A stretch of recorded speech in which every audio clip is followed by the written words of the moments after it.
మనం ఎవరికైతే బాకున్నామో, ఎవరికైతే మన బాధ పెడతానో వాళ్ళ పేర్లు ప్రత్యేకంగా చెప్పి ప్రార్థనలు చేయాలి. అయ్యా నేను అట్లే చేస్తున్నాను. మళ్ళీ ఒకసారి చెప్తాను. పాలు యాంగిచ్చో గారు పేద సేవకుడు. ఆయన సేవకు 1,00,000 సంఘం ఆయన క్యాన్సర్తో వచ్చిన వాళ్ళకి ప్రార్థన చేస్తే, బాబాయ్ చూడే క్యాన్సర్తో వచ్చిన వాళ్ళకి ప్రార్థన చేస్తే క్యాన్సర్ పోద్దట. పక్షవాతం కలిసి తీసుకొస్తే ప్రార్థన చేస్తే పక్షవాతం తక్కువైద్దట. ఎలాంటి వ్యాధి ఉన్నా, ఎలాంటి దురాత్మలున్నా, ఎలాంటి సమస్యలున్నా వాళ్ళని తీసుకొచ్చి ప్రార్థన చేపిస్తే వెంటనే అన్నయ్య చూడాలి, వెంటనే స్వస్థత జరుగుదట. ఆయన 3-4 సంవత్సరాలు బాగా నడుచుకుంటూ సేవ చేసి అడుగుతుండట, ప్రభువా నాకు ఒక సైకిల్ కావాలి. 3 ఏళ్ళు అయింది, దేవుడు ఇస్తలేడు. సత్యమని ఎన్నేళ్ళు అవుతాను? 3 ఏళ్ళు అవుతాను, దేవుడు సైకిల్ ఇస్తలేడట. అప్పుడు నేను లేదు ప్రభువా, నేను ఇంత కార్యాలు చేస్తున్నావు నా పక్షాన, నిన్ను ఏమడిగినా ఎక్కడా ఒక సైకిల్ అడిగినా కదా ప్రభు అంటే దేవుడు అంటాడా, సైకిల్ అడిగినా కరెక్టే, కానీ ఏ సైకిల్? అట్లసా, హీరోనా, ఫిలిప్సా? నువ్వు అడిగేదేదో స్పష్టంగా అడగాలి. ఒకవేళ నేను అట్లస్ ఇచ్చింది అనుకో, నువ్వు అప్పుడేమంటావు? సత్యమన్నా నాకు హీరో సైకిల్ కావాలి ప్రభు అంటే. ఒకవేళ హీరో సైకిల్ ఇచ్చింది అనుకోండి, రవీందర్ ఫిలిప్స్ సైకిల్ కావాలి ప్రభు అంటావు. నువ్వు అడిగేదేదో స్పష్టంగా అడగాలి దేవుని దగ్గర. ఎంకన్నా మన ఉపేందర్ వచ్చి ఓడలన్నీ కానీ కూడిపోయిన మనం అడిగేది స్పష్టంగా అడగాలి. దేవుని అడిగేది ఏం కావాలో అడగాలి, కరెక్ట్గా అడగాలి. కెమిస్ట్రీ అర్థమైతే లేదా, ఫిజిక్సా, ఏది అర్థమైతే లేదు, అర్థం కాని సబ్జెక్ట్ ఏందో మన దేవుడు స్పష్టంగా అడగాలి. ఇక్కడ దేవుడు ఎంత క్లియర్గా మాట్లాడుతున్నాడు చూడండి, ఎంత క్లియర్గా యోగుతో అంటున్నాడు చూడండి. సారీ, హెజ్కేలుతో అంటున్నాడు. వాటిని ఎట్లా నువ్వు ఉచ్చరించాలి? ఫస్ట్ మాంసం రావాలట, తర్వాత మాంసం, తర్వాత నరాలు రావాలట, తర్వాత చర్మము రావాలట. బాబా దేవుడికి స్తోత్రం. ఈ మాటలు మాట్లాడుతున్నప్పుడు ఏం జరిగిందో కింది వచనాలు చూద్దాం. అయితే భూమి మీద ప్రవక్తలు అనేటోళ్ళు, ప్రార్థనకు పోయేటోళ్ళు ఎక్కువ దేవుడు చేసిన పనుల గురించే మాట్లాడాలి. బాబాయ్ సంజీవరెడ్డి గురించి, వాళ్ళ గురించి, వీళ్ళ గురించి ఏం మాట్లాడద్దు. దేవుని మాటల గురించే, దేవుని కార్యాల గురించే చెప్పాలి. దేవుని నమ్ముకున్న కాంచి ఇప్పటి వరకు మనం ఎన్ని తీర్ల కష్టపడ్డామో, ఎన్ని తీర్ల దేవుడు మేలు చేశాడో అవన్నీ చెప్పాలి. ఒకరు అంటారట, అయ్యా మాకు పెద్ద సమస్య వచ్చింది, అసలు ఈ పెద్ద సమస్యను మేము తప్పించుకోలేవయ్యా, మా వల్ల కాదు, ఏదన్నా చేసి మీరే ప్రార్థన చేయాలంటే ఆ పాస్టర్ గారు అన్నట్టు, అయ్యా మీరు ఇన్ని సంవత్సరాలు దేవుడు నమ్మినారు, 15 సంవత్సరాలు, 15 సంవత్సరాల్లో దేవుడు మీకు ఏమేమి మేలు చేసిందో ఒకసారి రాసుకోదండి అన్నట్టు.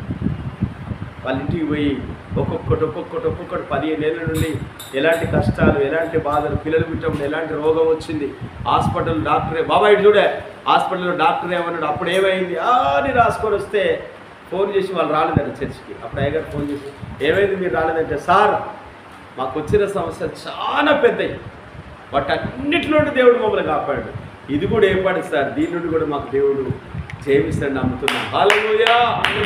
ఈ రోజున మనకు వచ్చిన సమస్యలు ఎన్నో ఉండొచ్చు, ఇప్పుడున్న ఇబ్బంది చాలా పెద్దదిగా కనపడవచ్చు, కానీ మనకు దేవుడు చేసిన మేలులు అన్నీ తలుసుకుంటే ఈ ఏపాటి వలన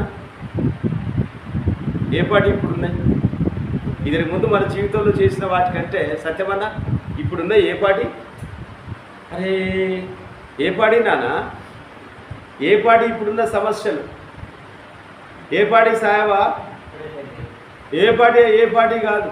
హల్లెలూయా. మమతకు స్వప్నకు సంబంధాలు దొరికాయి అనుకోండి, భయపడ్డాం.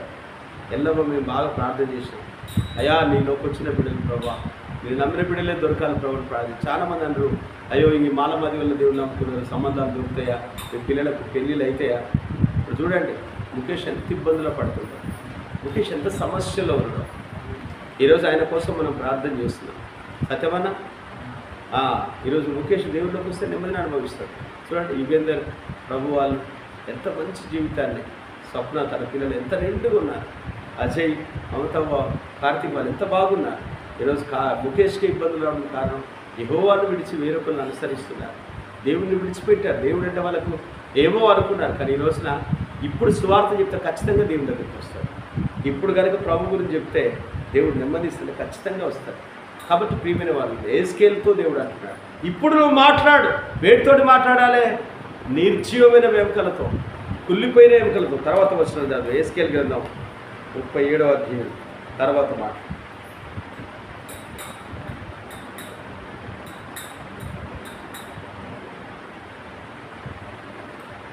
7వ వచనం. ఆయన నాకు ఇచ్చిన ఆజ్ఞ ప్రకారం నేను ప్రవశించుండగా గడగడమని ధ్వని ఒకటి పుట్టెను. అప్పుడు ఎముకలు ఒకదానిని ఒకటి కలుసుకొనెను. నేను చూచుండగా నరములు మాంసములు వాటి మీదకి వచ్చెను.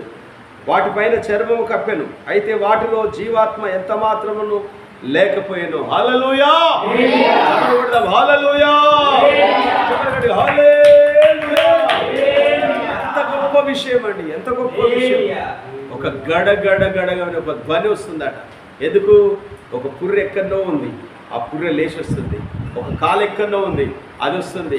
ఒక చెయ్యి ఎక్కడో ఇరిగిపోయింది, అది వస్తుంది. ఎక్కడెక్కడో పడిగినవన్నీ కూడా దేనికదే దేనికదే దేనికదే అతకబడి మాంసము, చర్మము, నరాలు అన్నీ వచ్చి నిలబడ్డాయట. అన్నీ ఒకదానికొకటి వచ్చి శవాల కుప్ప అయిపోయిందట. కానీ వాటికి ప్రాణము లేదట. ఏం లేదట? సత్యమని ఏమి లేదట? ప్రాణం లేదు. 8వ 9వ వచనం. నేను చూచుండగా నరములు మాంసములు వాటి మీదకి వచ్చెను. వాటిపైన చర్మం కప్పెను. అయితే వాటిలో జీవాత్మ ఎంత మాత్రం లేకపోయాను. అప్పుడు నరపుత్రుడా, జీవాత్మ వచ్చినట్టు ప్రవశించి ఇట్లనము, ప్రభువు యెహోవా సెలవిచ్చినదేమనగా, జీవాత్మ నలుదిక్కు నుండి వచ్చి అతులైన మీరు బ్రతుకున్నట్లు వారి మీద ఊపిరి విడుము. ఆయన నా ఆజ్ఞాపించినట్టు నేను ప్రవశింపగా జీవాత్మ వారిలోకి వచ్చెను. వారు సజీవులై నిలిచి లెక్కింప శౌక్యం గాని మహాసైన్యమై నిలిచిరి. అప్పుడు ఆయన నాతో ఇట్లను, నరపుత్రుడా, ఈ ఎముకలను ఇశ్రాయేలులందరినీ సూచించున్నవి. వారు మన ఎముకలు ఎండిపోయేనే, మన ఆశలు విఫలమాయనే, మనము నాశనమైపోతామని ఎంచుకొనిచున్నారు. కాబట్టి ప్రవచనం ఎత్తి వారితో ఇట్లను, ప్రభువైన యెహోవా సెలవిచ్చినదేమనగా, నా ప్రజలారా, మీరున్న సమాధులను నేను తెరిచేదను. సమాధుల నుండి మిమ్మల్ని బయటికి రప్పించి ఇశ్రాయేలు దేశంలో తోడుకొని వచ్చేదను. నా ప్రజలారా, నేను సమాధులు తెరిచి సమాధులను మిమ్మల్ని బయటికి రప్పించగా నేను యెహోవానని మీరు తెలుసుకొందురు. మీరు బ్రతుకున్నట్టు నా ఆత్మ మీలో ఉంచి మీ దేశంలో మిమ్మల్ని నివసింపజేశానని యెహోవా నాకు నేను మాట ఇచ్చి దాన్ని నెరవేర్చునని మీకు తెలుసుకుందురని ఇదే యెహోవా వాక్కు అంటాడు. చెప్పండి కూడా దాన్ని ఇది గొప్ప విషయం. అది గొప్ప సైన్యంగా నిలబడ్డట. ఇప్పుడు జీవాత్మ రమ్మని ఆజ్ఞాపిస్తే, ఇప్పుడు పరిశుద్ధాత్మ వీళ్ళ మీదకి వచ్చును కాక నువ్వు మాట్లాడాలి. ఈ బిడ్డలో ఉన్న బలహీనత యేసుక్రీస్తును తొలగిపోను కాక నువ్వు ప్రవశించాలి. ఎందుకు ప్రవశించాలంటే నీ నోట్లో దేవుడు జీవాత్మను ఉంచాడు. రాత్రి మగలు దేవుని స్తుతించేవారు వారు ప్రవక్తలు, ప్రవశించేవారు ప్రవక్తలు, దేవుని మాటలు తెలియజెప్పేవాళ్ళు ప్రవక్తలు చాలామంది బైబిల్లో మనం చూస్తాం. కొత్త నిబంధనలో చాలామంది ఆత్మపూర్ణులు ప్రవశించకుండా ఉండలేదు. వారు వినిన కరిన వాక్యాన్ని చెప్పకుండా ఉండలేదు. ఈరోజు మనం చెప్పట్లేమంటే మనం ఆత్మలేమి నిర్జీవులుగా ఉన్నాం. మనం ఏం పేరుకే బ్రతుకున్నామన్నది ఉంది, కానీ మనలో ఆత్మ లేదు. ఆత్మ ఉంటే దేవుడు నీ జీవితంలో చేసిన మాటలు ఇంకొకరు ప్రకటిస్తాం, ఇంకొకరు తెలియజేస్తాం. కాబట్టి ప్రియమైన సంగమా, ఈ కొద్ది మాటలు మీరు ధ్యానించి మీరు ఆత్మపూర్ణులై ఉండాలని దేవుని చిత్తము. మన పరిశుద్ధాత్మను పొందుకొని అందరూ అడగండి, దేవా పరిశుద్ధాత్మ మాకు కావాలి ప్రభు అని అడగండి. పరిశుద్ధాత్మ లేకపోతే మనం నిర్జీవులమే. పేరుకు మాత్రం ఉన్నట్టుంటాం, కానీ మన చలనం ఉండదు. ప్రతి ప్రార్థనలో మాకు పరిశుద్ధాత్మ కావాలి ప్రభు అని అడగండి.